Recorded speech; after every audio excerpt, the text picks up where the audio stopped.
নমস্কার বন্ধুরা, আমি দেবজ্যোতি আপনাদের সকলকে স্বাগত জানাই ডেটেকের একটা নতুন ভিডিওতে। তো এইমাত্র কিন্তু মুখ্যমন্ত্রী শ্রী শুভেন্দু অধিকারী একটি প্রেস রিলিজের মাধ্যমে জানিয়ে দিলেন যে বাংলার বাড়ি প্রকল্পের বা আবাস যোজনার যে দ্বিতীয় কিস্তির টাকা রয়েছে সেটা কবে আপনাদের অ্যাকাউন্টে ঢুকবে। তো সেটা কিন্তু স্বয়ং মুখ্যমন্ত্রীর কাছ থেকে শুনে নিন। আমাদের যে 10,20,379 জন উপভোক্তা তারা বহু প্রতীক্ষায় ছিলেন যে পরিবর্তনের সরকার তাদের পাশে দাঁড়াবে কিনা, তারা তাদের গৃহ নির্মাণ সম্পূর্ণ করতে পারবেন কিনা ইত্যাদি দোলাচলে তারা ছিলেন বা তাদের মধ্যে ভ্রম ঢোকানো হয়েছিল। কারণ পশ্চিমবঙ্গে যত বেনিফিট সরকারি অর্থে দেওয়া হয় কখনো সরকারের নাম বলা হয় না।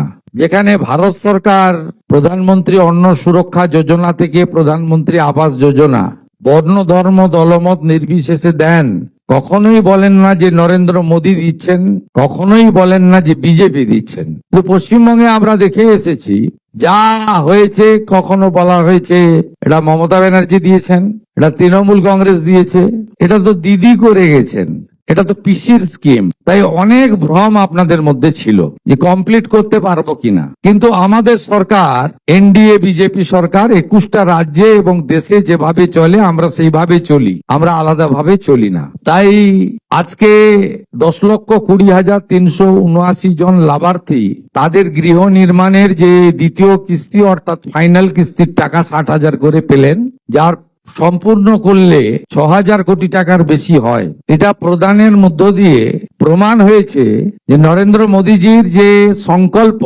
বিকাশ উন্নয়ন এবং বিকশিত ভারত তখনই সম্পন্ন হবে যখন বিকশিত পশ্চিমবঙ্গ হবে। সেটা আমরা একটা ধাপ এগিয়ে গেলাম।